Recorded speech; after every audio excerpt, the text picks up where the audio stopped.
Eddie lived with an old lady who had a strict schedule for everything. When the lady brought Eddie the cat home, she took Eddie in front of the clock to show him when to wake up, when to eat, and when to sleep. However, no matter how many times he was told, Eddie could not figure out how to read the clock. He jumped onto the lady's bed before she woke up. He meowed whenever he wanted to eat. And he played until the wee hours of the night. Frustrated, the lady brought a cuckoo clock home. She hoped the cuckoo sounds would teach Eddie the time. Whenever the cuckoo bird popped out of the clock to tell the time, Eddie would jump high, trying to catch the bird. At 1 o'clock, the bird made one cuckoo sound, and Eddie jumped once. At 2 o'clock, the bird made 2 cuckoos, and Eddie jumped twice, and so forth. Jump by jump, Eddie began to learn the lady's schedule. However, afraid of missing the time, Eddie just sat in front of the cuckoo clock, waiting for the bird to pop out all day long.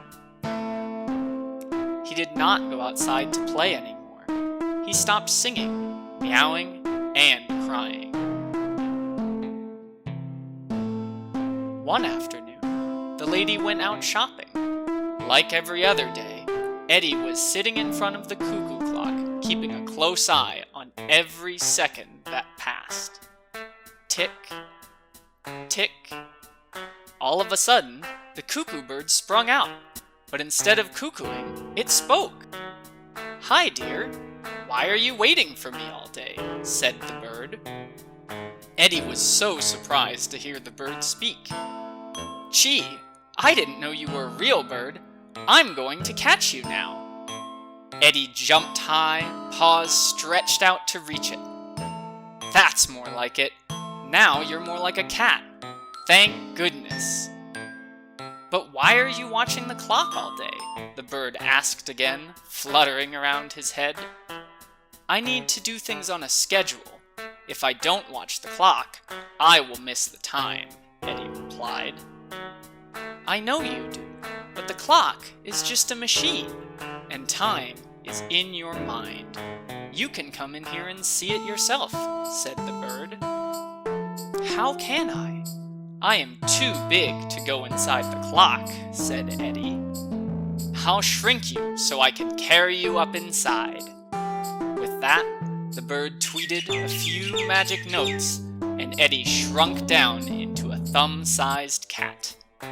The bird picked up Eddie, and they entered the cuckoo clock.